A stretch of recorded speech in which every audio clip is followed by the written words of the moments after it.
vocês estão? Nós estamos ao vivo pelo Instituto FASTEF em mais uma aula de teologia no nosso portal. Essa aula é ao vivo para a turma de Nova Iguaçu, de Queimados, para os alunos EAD do portal, e ela também vai ficar gravada para a turma que não está conosco ao vivo.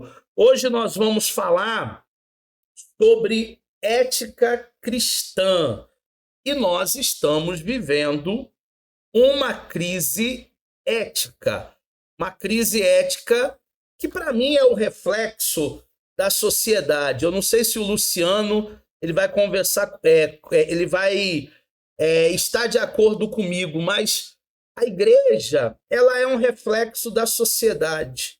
Se a sociedade ela vem quebrando todas as regras, nós precisamos intensificar o nosso conhecimento bíblico, nosso conhecimento teológico sobre ética cristã, para que não venhamos cometer os mesmos erros da sociedade. Concorda comigo, Luciano? Boa noite a todos. Boa noite. De fato, o que está acontecendo hoje em dia é que o comportamento da igreja está se assemelhando ao comportamento do mundo. O mundo está, de uma certa forma, influenciando o comportamento da igreja. E por conta disso, a ética está sendo comprometida por causa disso. Com esse comportamento, vamos dizer assim, desculpa a palavra, mas mundana dentro da igreja. Verdade. Por isso que eu te chamei logo para a conversa, porque eu sei que você tem uma posição parecida com a minha. E de vez em quando eu vou chamar alguns alunos aqui também para a gente debater algumas temáticas. Primeiro versículo. Naqueles dias não havia rei em Israel, porém cada um fazia que lhe parecia reto aos seus olhos. Está lá em Juízes 17:6 e também 21:25. É o mesmo versículo, é uma cópia. É como se eu falasse para o meu filho assim, se os meus filhos fossem pequenos, né? Hoje só tem adulto aqui em casa. Mas se eles fossem pequenos, eu falasse assim, filho, vai na padaria, compra lá 100 gramas de queijo, 200 de presunto e 7 pães. Aí ele vai se arrumar, vai botar a blusa dele. Quando ele está saindo, eu dou o dinheiro, eu reforço. Você entendeu, Eduardinho? Você entendeu, Gabriel? 100 de queijo, 200 de presunto e 7 pães. Então, esses dois versículos, eles vão reforçar isso, né? Não havia rei, não havia lei, não havia monarquia. O que cada um fazia? Cada um fazia o que parecia bem aos seus olhos. Eu acho que isso aqui é direito. Fazia daquela maneira. E existem caminhos que para o homem podem parecer até direito, mas o final é destruição. O mundo em que nós vivemos, o mundo de hoje, ele é marcado pelo relativismo, onde o certo e o errado nunca foram tão banalizados. Esse material está dentro da sua apostila. O que é o relativismo, turma? É a verdade sendo pluralizada para vários tipos de cabeça. Já dizia a vovó, né? Cada cabeça uma sentença. Então, o relativismo nada mais é do que Jesus é o caminho, a verdade e a vida para você. Para mim, não. Para mim é Alá, para mim é Maomé, para mim é Buda. Esse é o relativismo de muitas vezes alguém pensar diferente de nós. E está tudo bem. As pessoas não precisam pensar exatamente como nós. Mas quando se trata de uma ética cristã, quando se trata da verdade, que para mim não é relativa, é absoluta, nós não podemos encarar dessa maneira. Nós não podemos olhar desta maneira. A ética cristã, ela vai sim pautar as nossas vidas Deixa eu só desativar o Zap aqui, senão eu não consigo dar aula com esse barulhinho do Zap. Pronto, agora foi. A gente que é cristã, a gente vai pautar a nossa vida exatamente assim, dentro de princípios e valores bíblicos. Para a maioria das pessoas, os padrões morais, os padrões sociais, ficam a critério de cada um. Por isso nós vivemos num mundo altamente individualista. Que é meu, que é teu. Deus deu a vida para cada um cuidar da sua. Isso aqui é meu quadrado, aquele lá é o seu quadrado. Que prevalece nas relações sociais, econômicas, na religião e no trabalho. Nós estamos vivendo num mundo que é um mundo extremamente individualista. Farinha pouca, meu pirão primeiro. É esse o pensamento de uma ética utilitarista, humanística, natural. Todas elas nós vamos estudar. Algumas delas a gente vai ver hoje, outras delas a gente vai ver semana que vem. É um pensamento relativo, é um pensamento plural, é um pensamento individualista, é um pensamento onde eu olho o mundo apenas na perspectiva do meu umbigo. E não é isso que nós devemos entender. A cada dia, somos desafiados a viver de tal maneira que a glória de Deus se manifeste através de nossas vidas, cumprindo assim o propósito de Deus para cada um de nós. Você sabia que Deus ele tem um propósito específico para a vida de cada um de nós?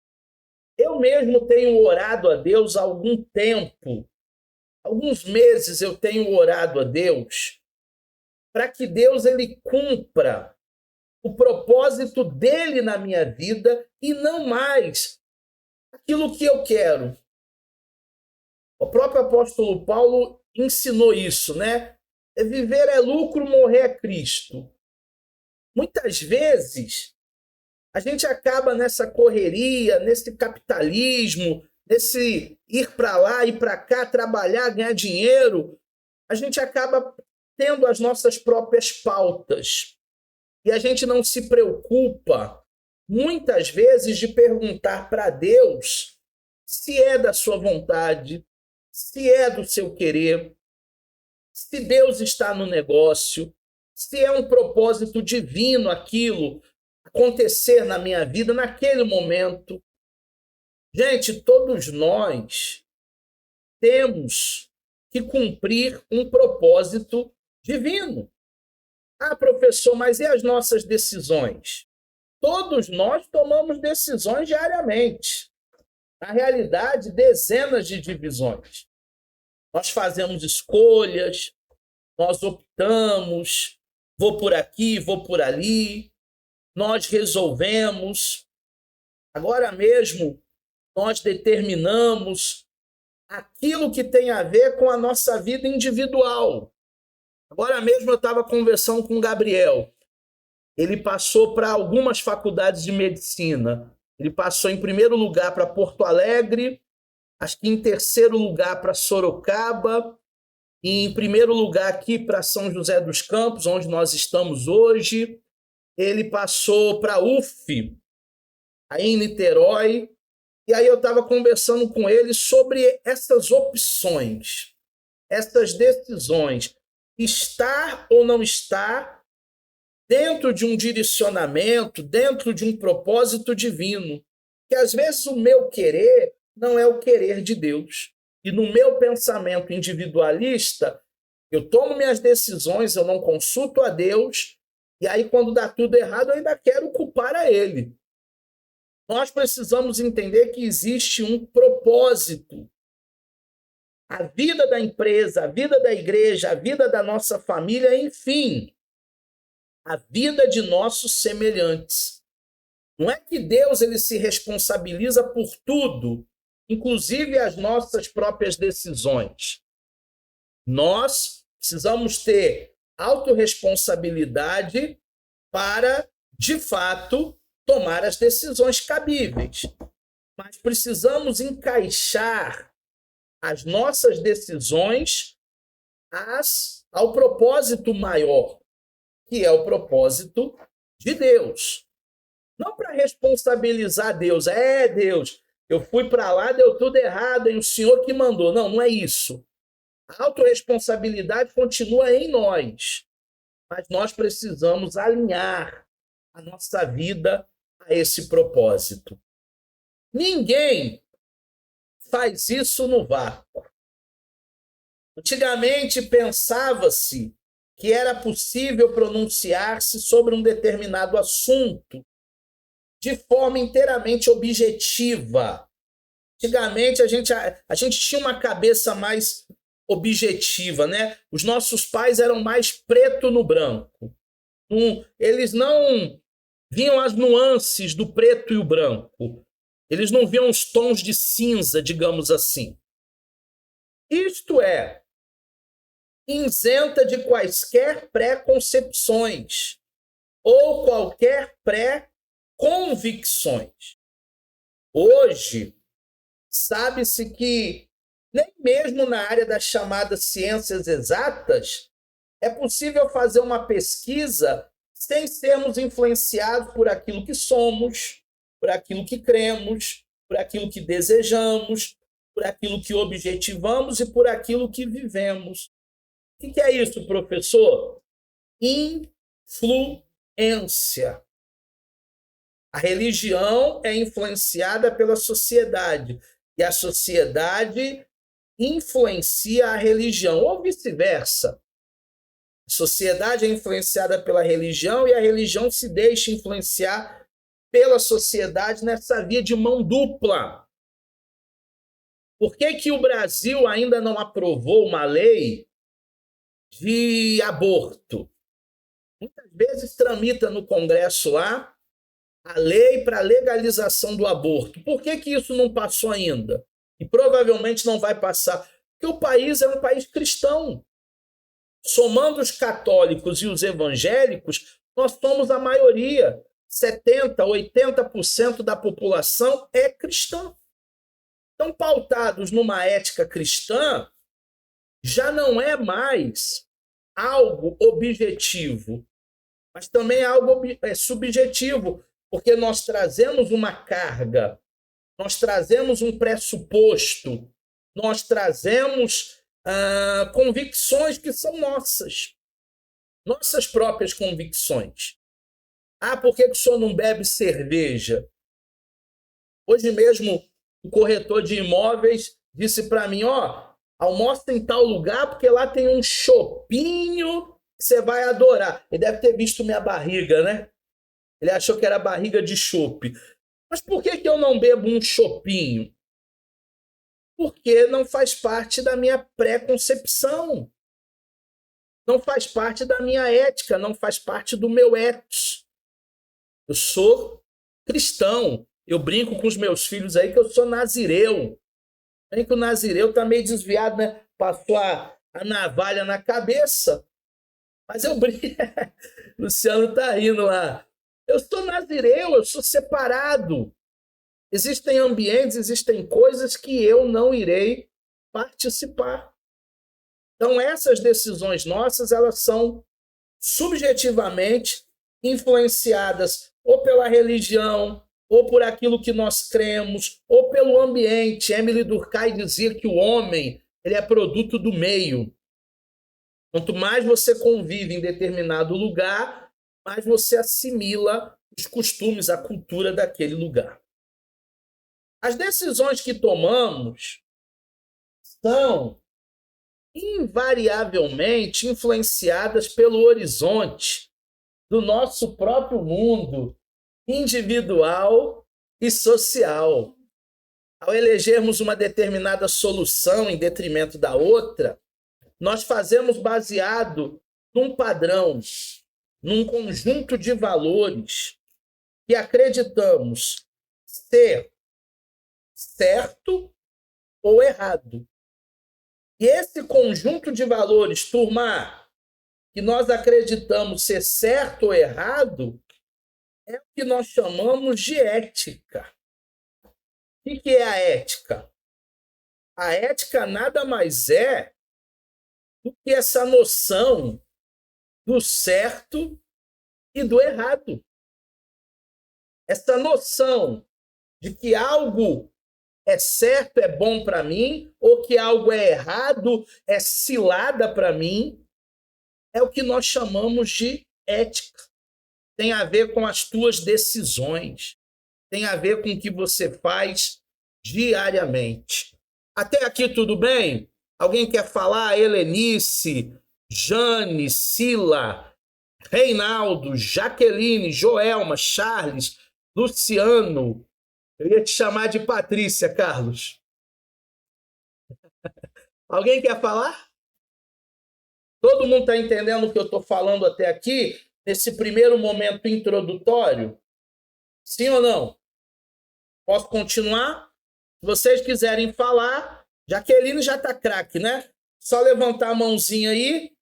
É um botãozinho que tem embaixo aí no celular, no aplicativo. Aí você levanta a mãozinha e eu te dou a palavra. Joelma, geralmente, quando levanta a mãozinha, eu dou a palavra também para Joelma. Então vamos nós, já que vocês não têm dúvidas, vamos nós. Deixa eu o Charles acenou a mão ali. Fala, Charles. O senhor falou decisões, está ouvindo? E aí eu sempre aprendi que termo de Deus não se toma decisão, espera sempre em Deus. Então eu estaria, essas decisões que eu não tomava, eu estaria errado? Sim, porque as decisões elas não são tomadas por Deus. Deus ele tem um propósito para a nossa vida. Cabe a mim querer estar alinhado ao propósito de Deus ou não. Agora, deixar de tomar decisões são escapismos, é fuga. A decisão é minha. Deus ele não vai interferir nas minhas decisões. Vamos dizer que eu queira beber Coca-Cola. Tem uma Coca-Cola aqui geladinha pra gente. É um veneno doce, tá, pessoal? Quem é que decide beber essa Coca-Cola? Não é Deus, sou eu. Ah, mas vai matar meu corpo. Ah, tem muito açúcar. A decisão, Charles, é sempre minha. Eu preciso estar alinhado a um propósito divino. Mas a decisão de ir ou não ir, fazer ou não fazer, querer ou não querer, essa decisão, a priori, ela é minha. Deus não decide nada por mim. Deus tem os seus planos, Deus tem os seus propósitos. Agora, as decisões são minhas. Ok? Quer falar, Luciano? Não? Entendeu, Charles? É isso. As decisões são nossas. Entendi. Então, essas decisões eu tenho que tomar. O senhor orava, esperava em Deus me responder. Eu estaria errado. Mas às vezes até o silêncio de Deus é uma resposta. E aí você tem que tomar uma decisão. Às vezes, eu tenho uma máxima aqui em casa, né? Eu e a minha esposa falamos muito isso um para o outro. Na dúvida é não. Mas até o fato do não é decisão. Não é só o sim que são decisões. O não também é uma decisão. Agora, sou eu que vou dizer sim ou não. Eu não espero de Deus. O propósito é de Deus. Eu estou alinhado a Ele. Entendi. Deu para entender? Vamos agora, então, turma, falar da etimologia. A etimologia é o que significa a palavra, que no caso nós estamos estudando hoje, ética, né? Segundo o dicionário Aurélio, ética é o estudo dos juízos, de apreciações, que se refere à conduta humana suscetível de qualificações do ponto de vista do bem e do mal. Ética tem a ver com conduta. Conduta certa, conduta boa, conduta errada, conduta má. A decisão é sua, Charles. A decisão é minha. Mas qual é a minha conduta diante de uma ética cristã? O que eu tenho como mal? O que eu tenho como bem? É esse pesar da balança que eu tenho que considerar. Etimologicamente, ética vem do grego. A palavra grega é ethos, que significa originalmente morada. Seja o habitat dos animais, seja a morada do homem, o lugar onde ele se sente acolhido, abrigado. E o segundo sentido da palavra ética vem proveniente desse costume, desse rito, desse procedimento, desse modus operandi, desse estilo de vida, desse estilo habitual de ser, de viver. É isso que é ética. O que é o nosso ethos? É a nossa visão de mundo. Uma pessoa que foi criada numa comunidade carente, ouvindo funk proibidão, com aqueles palavrões horríveis, para ela é natural, porque ela foi criada naquele ambiente, naquele habitat, com aqueles costumes, com aqueles amigos. Já uma pessoa que foi criada num outro bairro, numa família talvez de classe alta, que o pai nunca xingou um palavrão, a mãe fala baixinho. Se ela ouvir uma música que é um funk proibidão, cheio de palavrões, em algum momento vai lhe causar algum desconforto, porque não é do seu ethos, não é do seu costume. Existem determinados ambientes que você não se sente bem. Por que você não se sente bem? Porque há uma nuvem negativa, tem potestade de demônios aqui.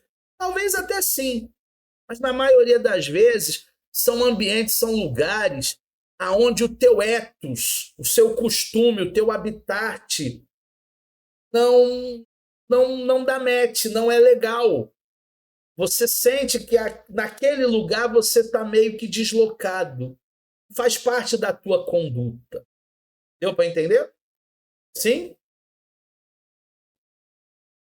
Com o tempo, passou a designar o conjunto de princípios e ideias da conduta humana, as normas a que se devem ajustar as relações dos diversos membros de uma sociedade. Ética tem a ver com princípio. Ética tem a ver com ideias ou ideais. Ética tem a ver com costume, conduta. Quando é que alguém fere a ética? Quando alguém é desleal. Quando alguém é mentiroso. Quando alguém me passa para trás. Quando alguém não me conta a verdade ou trabalha de meias verdades. Quando é que eu deixo de comprar um produto? Quando o vendedor vem mentir para mim. Geralmente, quando eu vou comprar, principalmente eletrônico, eu já estudei, eu já vi vídeo na internet, no YouTube, eu já vi review. Aí o vendedor vem com um bocado de mentira e eu sei que ele está mentindo, para mim ele perde a venda, porque ele quebrou a ética. A melhor coisa, qualquer profissão, todas as profissões, todas as atividades têm sua ética, mas a melhor coisa é você sempre conduzir, seja uma venda, seja um trabalho, seja um serviço, conduzir as coisas através da verdade. Mas vou perder a venda. Então perda. Existem outros clientes que vão comprar de você só por causa da tua verdade, só por causa da sua sinceridade. Ok? Alguma dúvida até aqui, Jaqueline, Joelma, Sila, Helenice, Jane, Carlos Alberto, Luciano, Reinaldo, Charles, nenhuma dúvida? Não? Se eu fizer uma prova hoje, todo mundo tira 10? 8? 9? Mais ou menos. Vamos falar agora de definição de ética. É muito importante que a gente possa definir o que é ética cristã. Se a gente não definir o que é a ética cristã, a gente acaba, muitas vezes, achando que ética cristã é ser um bom homem, é ser uma boa mulher, é ser uma boa pessoa. Ah, é uma pessoa muito pura de coração, é muito ético. Bem, nem tudo tem a ver com ética, né? Mas a gente pode teologar nessa noite sobre isso com algumas definições. Primeira, ética é o conjunto de valores ou padrões pelos quais uma pessoa entende o que é certo, o que é errado e toma as suas decisões. Alguém abre o microfone aí e me dá um exemplo de algo errado. Para nós que somos cristãos, por exemplo, já que o assunto é ética cristã, alguém abre o microfone aí, me dá um exemplo de uma parada errada. Falar na linguagem do carioca, uma parada errada. Quebra a ética. Fala para mim aí, abre o microfone e fala. Mentira? Mentira! Ah, mas eu tive que disseminar uma mentirinha santa. Eu nunca vi mentira santa. A mentira é a ausência da verdade. Ah, mas eu tive que falar, senão eu seria prejudicado. Fala, Carlos. Falsidade. Falsidade. Para nós que somos de Deus, cristãos, é sim, sim, não, não. Que proceder disso aí é maligno. Tira, falsidade, desonestidade, tantas coisas que a gente poderia pontuar aqui sobre uma decisão equivocada de ética, já que precisamos agir dentro de uma ética cristã. Número 2. Para o cristão, a ética pode ser entendida como um conjunto de regras, de condutas, tendo por fundamento a palavra de Deus. Para nós que somos cristãos, nós temos aí esse conjunto de regra, esse conjunto de valor que é fundamentado na palavra de Deus. Diga, Jane, você levantou a mão? Pode falar. Boa noite. Boa noite. Ocultar uma informação é considerado errado? Omissão? Sim. Para algumas profissões, existe um código de ética de sigilo. Advogados, psicanalistas. Então, aquilo que acontece no consultório, relação cliente, advogado, advogado-cliente, em alguns momentos ele é protegido dentro da ética da profissão. Agora, se nós olharmos para os padrões bíblicos, uma omissão ela pode também ser considerada uma mentira, uma meia-verdade. O que aconteceu, por exemplo, com Abraão, quando disse para o rei que Sara era irmã dele. Na verdade, era uma meia-verdade, né? Ele quis omitir que Sara era esposa dele. Mas Sara não era mulher dele, não era esposa. Aí o rei quase que coabitou com Sara. e aí ele descobriu que não era bem assim, não era meio irmão, mas essa verdade estava meio camuflada, e aí mandou chamar Abraão, quase que Abraão morre por uma omissão, por uma meia-verdade. Então, dentro da ética cristã, o ideal é que não venhamos omitir nada, absolutamente nada. Mas em algumas profissões existe um código de ética aí sobre o sigilo. Fala, Luciano. Também existe essa ética também entre fazer um gabinete, né? O pastor no caso, a ovelha, né? Ali é uma confidencialidade. Eu não posso sair do gabinete e usar a tua história que você me confidenciou para ilustrar a mensagem. Porque se eu ouço... Nesse caso o pastor está protegido. Se caso alguém perguntar ou indagar ele acerca desse assunto, ele pode omitir? Ele tem que omitir. A não ser que seja um inquérito policial, que a pessoa seja arrolada e que o pastor seja chamado na justiça e não possa mentir em juízo, nem omitir. Agora, fora isso, não deveria espalhar para a torcida do Flamengo, do Vasco, do Botafogo, do Corinthians. O Corinthians joga hoje com o Palmeiras. Não. Sigilo. Sigilo. Então, nós não estamos quebrando a ética por causa de um sigilo. Deu para entender, Jane? Consegui responder tua pergunta, Jane? Entendi, compreendi, e o colega aí despertou uma outra curiosidade. Aproveitando que você falou que algumas, mas tem o código de ética. É o sigilo. Se fosse, por exemplo, um advogado tentando diminuir a pena, né, de uma pessoa que tem um crime, por exemplo. E se for feita pergunta em julgamento, se ele realmente cometeu aquele crime, o advogado responde sim ou omite essa informação? Enfim, uma vez eu perguntei para um advogado criminalista, Dr. Ramos, lá de uma igreja que eu pastoreava em Itaboraí, como que um cristão poderia ser advogar, se o advogado, em determinados momentos, tem que mentir. Eu falei isso para o Ramos. E o doutor Ramos disse para mim assim: ô, pastor Eduardo, ele falava assim, né? Estou imitando. Quem disse que advogado mente?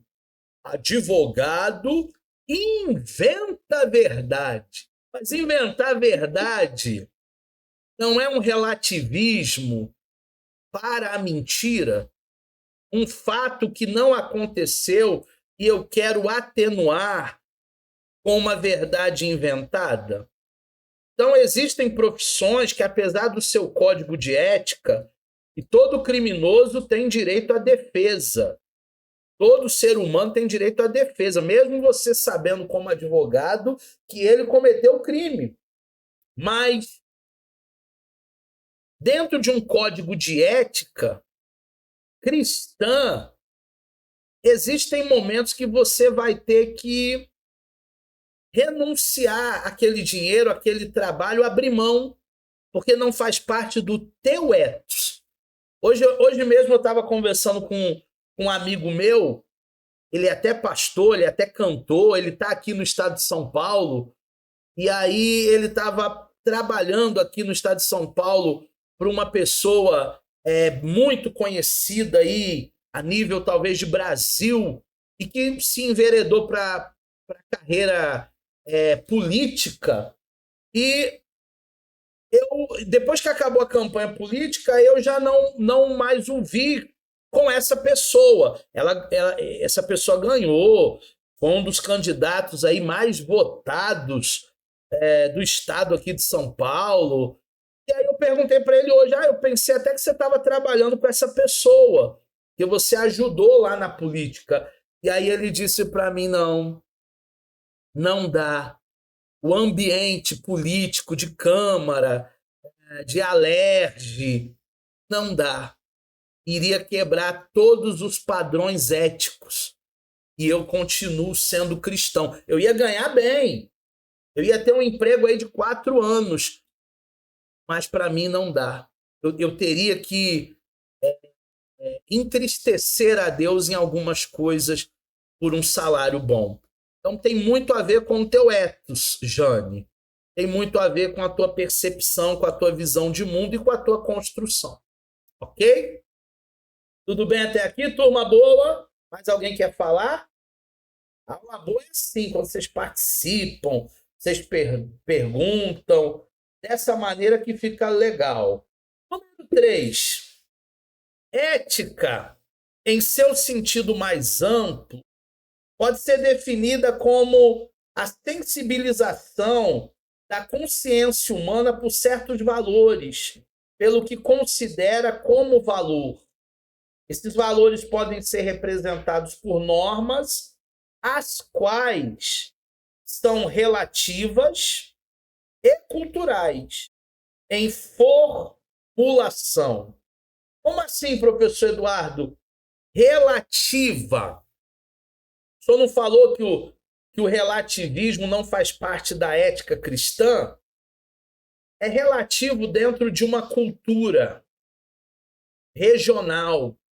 Por exemplo, a ceia do Senhor nas igrejas do Rio Grande do Sul não é um suco de uva integral, como nós temos o costume de beber a ceia aí no Rio de Janeiro, em outros estados, com suco de uva integral sem o teor alcoólico. No Rio Grande do Sul, a ceia do Senhor, ela é com vinho mesmo. Eles estão quebrando a ética porque o crente não bebe? Não. Faz parte dessa cultura regional. É isso que nós falamos aqui nesse aspecto relativo. Pode acontecer de determinadas coisas ser pecado aqui no Brasil e lá no outro lado do mundo não ser pecado. Eu dou muito aquele exemplo até pitoresco de uma tribo na África que as mulheres direitas, elas aparecem com os seios descobertos. E as mulheres que são da vida, prostitutas, elas cobrem os seios. Então, se você for evangelizar nessa tribo da África, você vai ter, se você for mulher, para parecer direita, você vai ter que mostrar os seios. Porque é cultura deles lá, é ética deles lá. Agora, para nós é justamente o inverso, né? Para nós soaria talvez até uma nudez. Fala, Joelma. Tá com a mão levantada aí, abre o microfone. Fala que eu te escuto. Boa noite, gente. A paz para todo mundo. Então, foi totalmente sobre ética. Eu tive uma experiência, não sou muito boa, mas serve para vocês ficarem atentos. Eu estou aqui participando comigo. Daniel, meu amigão, manda um abraço para ele. Ele está jogando no computador aqui do lado com os amiguinhos. Fala para ele que eu comprei o FIFA 2025. O que acontece? Na nossa antiga igreja, tinha um pastor auxiliar que ele é advogado imobiliário. E a minha família tem alguns imóveis. Por ter várias dores de cabeça, ele começou a tomar conta de um imóvel. Enfim, tinha contrato e tudo mais. Aí eu fui descobrir que ele, com um inquilino lá, em comum entre eles, o valor que era pedido do aluguel, ele aumentou mais um pouco, tirava a sobra para ele, e não dava o devido, não repassava o devido valor. E no contrato estava escrito que o IPTU era por conta de quem estava alugando o imóvel. Quando eu percebi toda a situação, tirei o imóvel dele e na prefeitura fui descobrir que tinha 5 anos de IPTU atrasado. Total de R$7.000. Sendo uma pessoa que se diz cristã. Aí o que aconteceu? Um dia desse eu fui na rede social e ele abriu uma igreja com outros pastores. Se eu fosse outra pessoa, eu ia lá todo mundo pegar o dízimo e oferta para pagar a dívida, né? Sim. Mas, enfim, ele está nas mãos da justiça dos homens agora e na justiça de Deus. Porque ele, a todo mundo que trabalhou comigo, não foi verdadeiro, ético, pastor e tudo mais. Aquela coisa. É uma falha ética. É uma quebra de ética que nós não esperamos de ninguém, muito menos de um cristão ou de alguém que se diz um pastor. Verdade. E o exemplo parte da gente, tá? Foi muito bom a Joelma trazer esse exemplo, porque Paulo disse para Timóteo: seja o exemplo dos fiéis na palavra, no trato, no amor, na fé. Então nós precisamos ter uma conduta que nada venha nos desabonar. Vamos falar agora sobre alternativas éticas. Cada um de nós tem uma ética. Nós já vimos a origem da palavra, no grego é ethos. Cada um de nós, por mais influenciado que seja, pelo relativismo, pelo pluralismo dos nossos dias, tem um sistema de valores internos que consulta no processo de fazer suas escolhas. Todo tempo nós temos a decisão de fazer o certo, fazer o errado ou fazer como a maioria faz, jeitinho brasileiro. Jeitinho brasileiro. Ah, mas se não for assim a gente não consegue. Mas vai vender a sua alma para o satangôs para conseguir determinada coisa? Vale a pena. Nem sempre nós estamos conscientes dos valores que compõem esse sistema, mas eles estão lá, turma, influenciando decisivamente as nossas opções.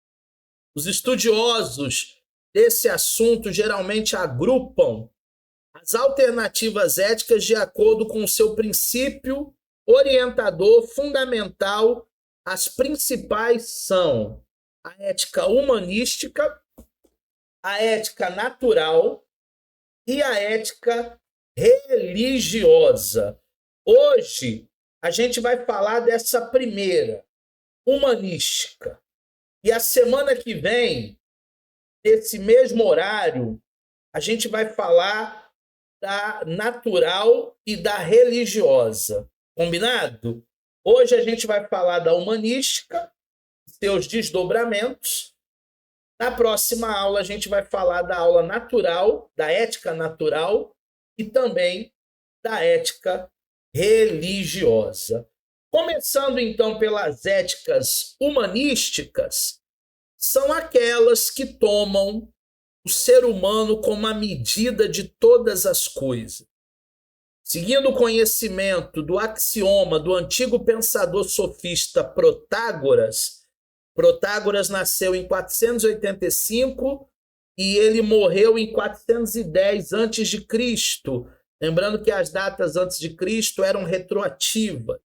Ou seja, são aquelas éticas que favorecem escolhas e decisões voltadas para o homem como o seu valor maior. É uma ética extremamente antropocêntrica. Eu e depois eu. Quem está no centro? Eu. Quem tem que se dar bem? Eu. As pessoas elas não pensam dentro de uma ética humanística em ninguém. Elas só pensam nelas. Como eu disse no início da aula, farinha pouca, meu pirão primeiro. Eu estou dando meus pulos, eu estou me virando, então fulano, beltrano, ciclano, que dê também os seus pulos. Que faça por onde. Se eu faço por onde, por que ele não faz? É uma ética humanística voltada essencialmente para si. Eu não consigo olhar para quem está do meu lado e ter empatia. Eu não consigo ser empático pela dor alheia. Eu só busco o meu bel prazer. As coisas que eu gosto, as coisas que eu quero, aquilo que me dá o maior prazer. É uma ética muito perigosa. Dentro dela existem alguns aspectos. O primeiro aspecto é o aspecto do hedonismo.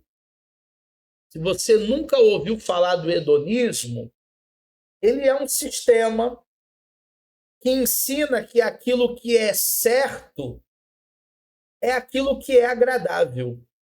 Ou seja, individualismo. A palavra hedonismo, ela vem do grego hedon. Hedon significa prazer. Como movimento filosófico, teve a sua origem lá nos ensinos de Epícoro. E os seus discípulos falavam a famosa frase: comamos e bebamos, porque amanhã morreremos. Turma, o hedonismo vai fazer o que dá na telha, o que dá na cabeça. Se eu tenho vontade de fazer alguma coisa, eu vou fazer. Porque eu estou pensando, eu estou centrado só em mim, só no meu prazer. Ah, eu vou trocar minha esposa de 40 por uma de 20, por uma novinha. É um hedonismo. Porque está pensando só no seu prazer. E às vezes isso é até ridículo, né? Esses dias eu fui ao shopping e eu vi um senhor que tem idade para ser meu vô, uma garota de 20, 19 anos. Eu achei até que era a neta dele, que ele tinha levado no shopping para comprar um tênis, uma blusa. Daqui a pouco eu estou vendo os dois beijando. Ah, te amo, amor. É o hedonismo. É uma busca pelo prazer. O que é certo? O certo é o que me dá prazer. Se eu beber uma Coca-Cola me dá prazer, eu vou beber uma Coca-Cola. Se eu beber um vinho me dá prazer, eu vou beber um vinho. Se eu sair com muitas mulheres me dá prazer, eu vou sair com muitas mulheres. Isso é o hedonismo. Uma ética humanística centrada só em si. O epicurismo era um sistema de ética que ensinava em linhas gerais para que, para ter uma vida cheia de sentido e significado, cada indivíduo deveria buscar, acima de tudo, aquilo que lhe desse prazer ou felicidade. Os hedonistas mais radicais chegam ao ponto de dizer que era inútil tentar adivinhar o que dá prazer ao próximo. É inútil eu querer agradar você, porque eu não sei o que te dá prazer. Eu sei o que me dá prazer. Eu sei como eu me satisfaço, como eu me sinto bem. Agora, como você vai se sentir, eu não vou ficar preocupado com isso, não. Então, é uma pregação do epicurismo. É um sistema que nós chamamos de hedonismo, totalmente voltado para o prazer, para o momento. O errado não é fazer o que dá na telha, o que dá na cabeça. O errado é deixar de fazer. Como movimento filosófico, o hedonismo passou mais certamente para uma doutrina central que permanece até os nossos dias, tá? Somos todos hedonistas por natureza. Frequentemente somos motivados em nossas decisões pela busca secreta do prazer. Agora eu vou escandalizar vocês. Por quê? Porque todos nós temos um grau de hedonismo e a gente sempre procura aquilo que nos dá o maior prazer. Até quando a gente vai escolher uma igreja para nós nos tornarmos membros. Qual é a igreja que eu escolho? É a mais perto da minha casa? É a que tem um ar-condicionado que gela mais? É uma igreja que o pastor é um intelectual que fala bem o português? De repente ele é até um teólogo, um filósofo. Aquele tipo de consumismo meu só mostra para gente, para mim pelo menos, que todos nós somos hedonistas em algum grau. Todos nós, em algum momento, buscamos o nosso próprio prazer. Mas é errado? Não que seja errado. Mas quando você não consegue olhar para o lado e pensa exclusivamente em você, você acaba quebrando a ética cristã. A ética natural do homem é o hedonismo. Instintivamente, ele toma decisões e faz escolhas, tentando, como princípio controlador, buscar aquilo que lhe dá maior prazer e felicidade. O individualismo exacerbado e o materialismo moderno são formas atuais de hedonismo. O que é o individualismo exacerbado? Alguém que não consegue olhar para o semelhante. O que é o materialismo e o consumismo que a gente vive hoje? Essa loucura de comprar um celular há 6 meses atrás e achar que o meu celular já está obsoleto, já não tem a memória tal, a capacidade tal, a foto do iPhone 16 Pro Max é melhor do que do iPhone 14, 13. Isso aí é um consumismo exacerbado, é um pensamento hedonista. Quanto mais eu desejo acumular, mais hedonista eu tenho sido. Muito embora o cristianismo reconheça a legitimidade da busca do prazer, da felicidade, não há nada de errado com isso, considera a ética hedonista essencialmente egoísta, pois coloca tais coisas como princípio maior, propósito de vida, aquilo que é fundamental para ele e para ela, da existência humana. Uma boa, o hedonismo ele flerta com o egoísmo. O individualismo, o egoísmo andam de mãos dadas com o hedonismo. Jesus ele não veio a esse mundo ser um hedonista. Jesus ele veio e deu a sua vida. Entregou a sua vida por resgate de muitos. Não era eu, não era ele que tinha que morrer na cruz, era eu, era você. Mas ele morreu pelos nossos pecados. Não sendo um hedonista, porque se o fosse, ele não se entregaria na cruz do Calvário. Dúvidas sobre esse primeiro aspecto hedonista? Alguém quer participar? Alguém quer falar? Levanta a mãozinha aí, abre o microfone. A Suelen chegou por aí. Quem mais chegou por aí? Deixa eu abrir aqui a tela toda para ver a turma que está de câmera aberta.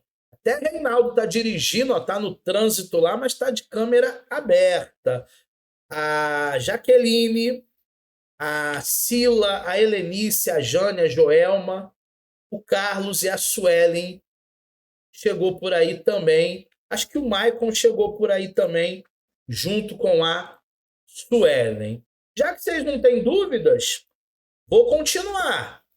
Vou nessa seara aí que nós estamos falando na noite de hoje aí sobre a ética cristã. Já vimos o primeiro aspecto, e o primeiro aspecto foi o hedonismo. Vamos ver o segundo aspecto das éticas naturais. Utilitarismo. Você já se sentiu usado por alguém? Já ou não? Porque tem pessoas que só te telefonam quando precisam de você. Tem pessoas que nem lembram que você existe o ano todo. Aí quando precisa de um favor, de uma mãozinha, de uma carona, de um carro emprestado, ele te liga. Ele não é seu amigo, ele nunca foi. Ele é um utilitarista, ele quer te usar. É um tipo de ética. Existem pessoas que vivem dessa maneira. É um sistema ético que tem como valor máximo e considera um bem maior para o maior número de pessoas. Foi até esse sistema que o nazismo usou. Em outras palavras, o que é certo é aquilo que for útil. As decisões são julgadas não em termos das motivações ou dos princípios morais envolvidos, mas dos resultados que isso produz. Então, é uma ética extremamente pragmática, voltada para resultado, para número, para aquilo que for melhor para a maioria. É uma democracia? Pode até ser, mas a voz do povo nem sempre é a voz de Deus. Nem sempre a maioria está com a razão. Ao contrário, eu acho que a razão muitas vezes está com a minoria.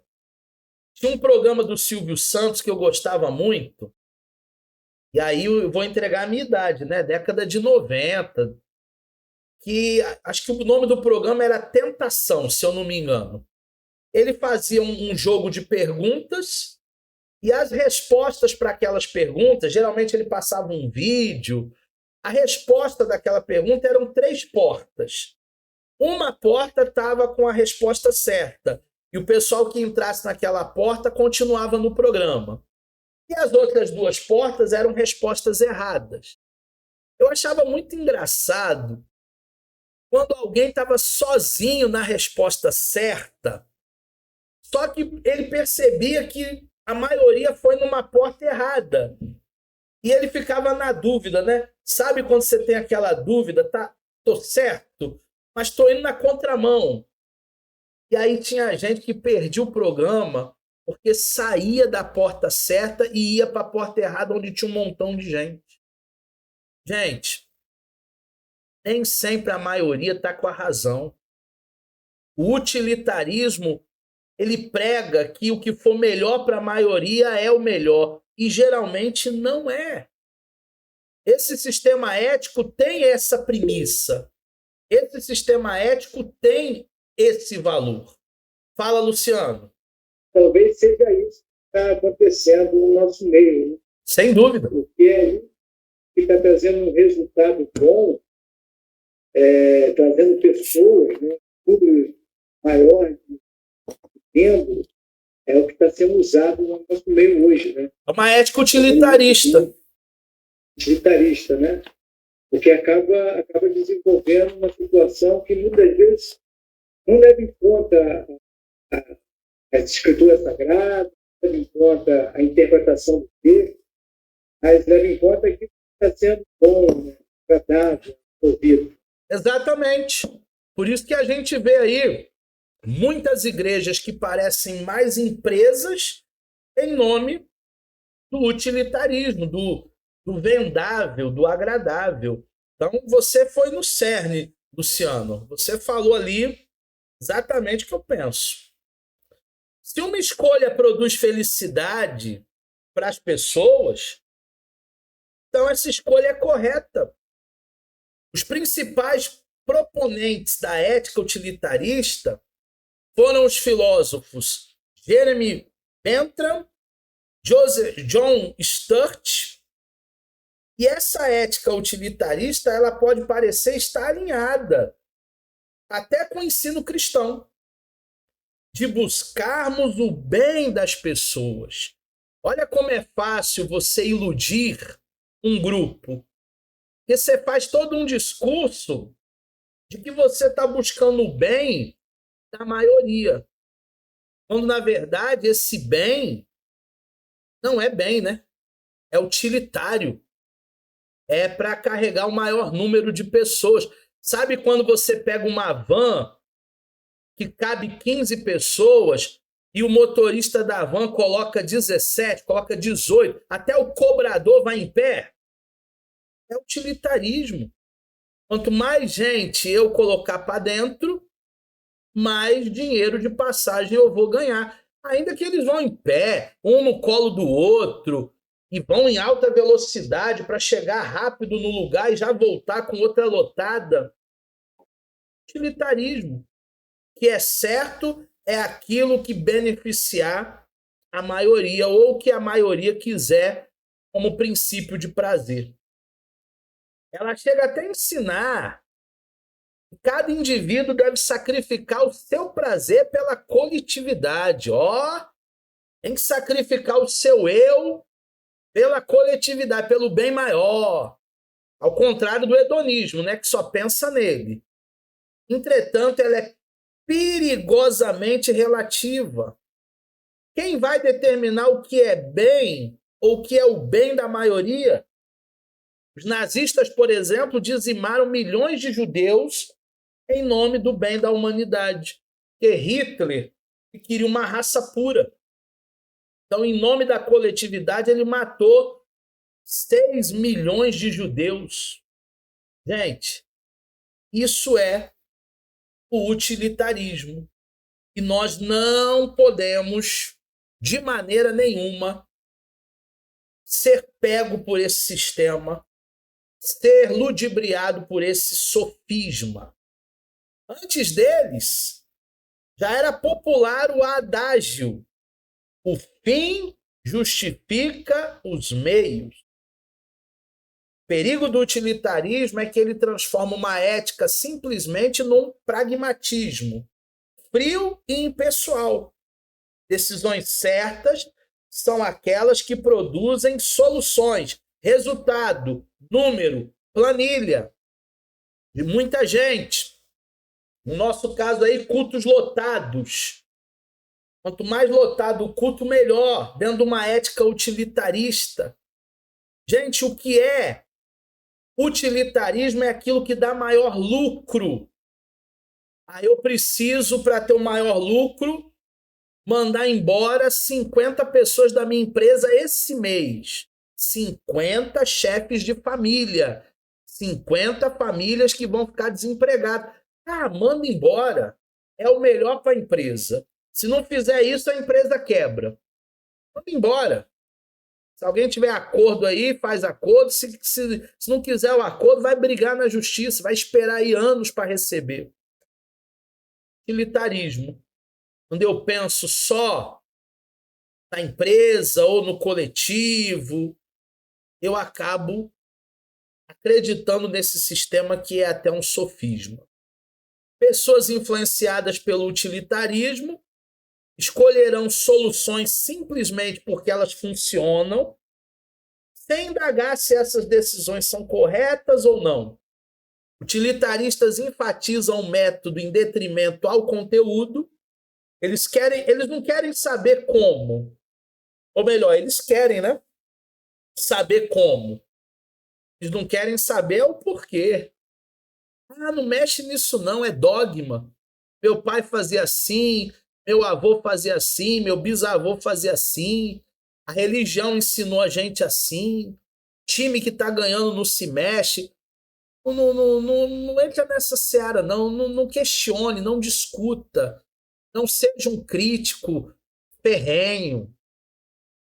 Uma ética utilitarista de alguém que já está engolido pelo sistema. Porque o sistema tem engolido muita gente. Tem muita gente que, pelas suas vantagens, pelas suas comodidades, se deixou ser envolvido pelo sistema, que ele mesmo não concorda, mas ele está aí figurando, fazendo número, porque ele não tem coragem de olhar para aquilo, ver que aquilo não tem nada, absolutamente nada de Deus. Ainda no utilitarismo, a gente tem o exemplo do escândalo sexual do presidente Clinton e da estagiária dele, a Mônica Lewinsky. Isso aí aconteceu anos atrás. Quem é mais antigo igual eu lembra. Numa sociedade bastante marcada pelo utilitarismo, que é a sociedade norte-americana, é compreensível que as pessoas se dividam quanto ao impeachment do Clinton ou à administração dele, que estava produzindo na época excelentes resultados financeiros para o país. O que ele faz com a estagiária não é problema nosso. Ele é um bom presidente. Ele é um bom administrador. O país está prosperando com ele. Se ele é um cara que tem um caráter duvidoso, dúbio, se ele é até um adúltero, o que ele faz não me diz respeito. Mas ele é um bom administrador, ele deve continuar sendo o nosso presidente. Isso é uma ética utilitarista.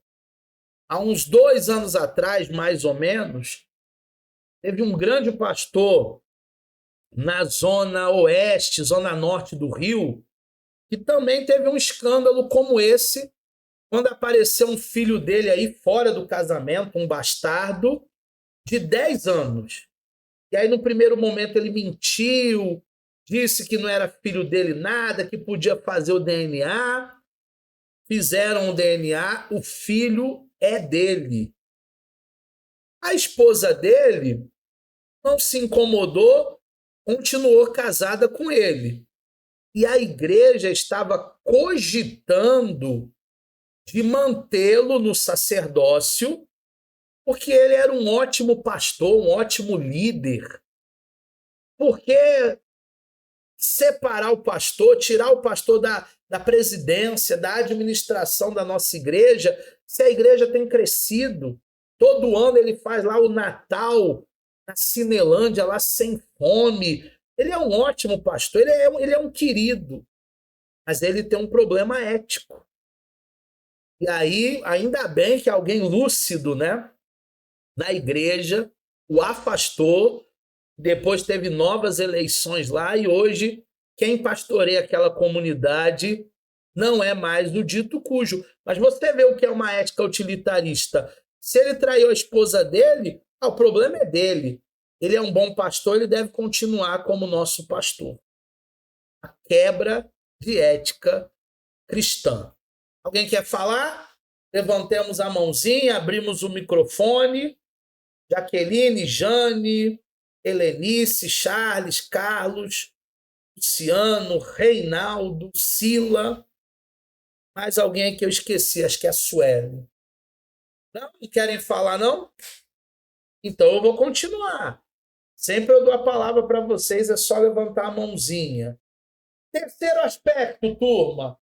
Esse é o último da noite. Existencialismo. Também está dentro das éticas naturais. Hoje a gente está vendo só ética humanística. Semana que vem a gente vai ver as naturais e as religiosas. Hoje só ética humanística. Existencialismo também está dentro da ética humanística. Ainda podemos mencionar o existencialismo como um exemplo de ética humanística, defendido em diferentes formas pelos pensadores Kierkegaard, Jansper, Heidegger, Sartre, Simone. O existencialismo é basicamente pessimista. Pensa numa pessoa que ela sempre vê o lado mal da coisa. Tem gente que parece aquela hiena. Ó vida, ó céu, ó azar, vai dar errado, pneu vai furar, a gente vai conseguir chegar, o barco vai afundar. Tem gente que é extremamente pessimista. O existencialismo ele tem essa veia negativa. Ele tem essa veia aí extremamente negativa. Existencialistas são céticos quanto a um futuro hostil ou bom para a humanidade. O existencialista diz assim, aí, como é que tá? Ih, tá ruim. Ah, mas vai melhorar? Não, vai melhorar não, vai piorar. E aí começa. São relativistas, acreditando que o certo e o errado são relativos. É certo para você, mas é errado para mim. É errado para você, mas para mim é certo. A perspectiva do indivíduo é que não existem valores morais ou espirituais absolutos. Para eles, o certo é ter experiência. O certo é agir. O certo é não fazer. E o errado? O errado é vegetar. O errado é ficar inerte. Para o existencialista, ele tem que ter todas as sensações. Para o existencialista, ele tem que viver a vida curtindo adoidado. Ele tem que experimentar tudo. Se ele quiser experimentar drogas, alucinógenas, ele vai experimentar. O errado é não fazer. O errado é ficar com vontade de fazer. Tem um desejo, tem uma vontade, se lança, se joga, perde a cabeça. Esse é o pensamento existencialismo. Ah, mas é errado. É errado para você. Não está certo. Sartre é um dos mais famosos existencialistas do mundo. Ele vai dizer que o mundo ele é absurdo e ridículo. Tentamos nos autenticar por um ato da vontade em qualquer direção. Pessoas influenciadas pelo existencialismo tentarão viver uma vida com toda intensidade. Tomarão decisões que levem a esse desiderato. Ela vai querer viver a vida com toda intensidade, curtindo a vida adoidado, não pensando nas consequências, e todas as nossas decisões têm uma consequência. Se a decisão for boa, a consequência é boa, futuro de paz. Se a decisão for errada, só malefício, só prejuízo, só pancada. Então a gente tem que pautar muito bem as nossas decisões. Ah, mas eu estou com medo. Medo também é um agente que te intimida, que te aprisiona. Pessoas que não dão um passo na vida porque tem muito medo. Medo ele é paralisante.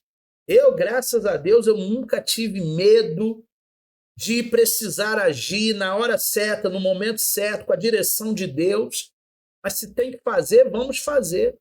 Ah, mas vai dar tudo errado. Não, eu não sou existencialista, vai dar tudo certo. O melhor de Deus ainda está por vir. Nós não somos existencialistas, nós não somos pessimistas. Huxley, por exemplo, defendeu o uso de drogas, já que as mesmas produziam experiências acima da percepção normal. Então fica todo mundo chapado porque nós vamos ter uma experiência muito louca. Da mesma forma, pode-se defender até o homossexualismo, a homossexualidade, a homoafetividade, o adultério. O existencialismo é um sistema ético dominante em nossa sociedade moderna e a sua influência ela é percebida em todo lugar. Todo lugar a gente vai encontrar gente existencialista. A gente vai encontrar a turma que só pensa no momento. E a vovó já dizia, né? A vovó não era nem teóloga e dizia: quando a cabeça não pensa, meu filho, o corpo padece. Pensa bem, age com sabedoria. Olha, conhecimento das vós. Terminando a nossa aula de hoje, a sociedade atual tende a validar eticamente as atitudes tomadas com base na experiência individual. Por exemplo, um homem que não é feliz em seu casamento e ele tem um romance com uma outra mulher, com quem ele se sente bem, com quem geralmente ele recebe atenção, compreensão, recebe também tolerância da sociedade. Vocês já viram, já repararam que a sociedade ela é intolerante com as mulheres? A mulher, se ela fizer um negócio desse, ela é piriguete. Mas parece que o homem ele tem licença poética até para errar.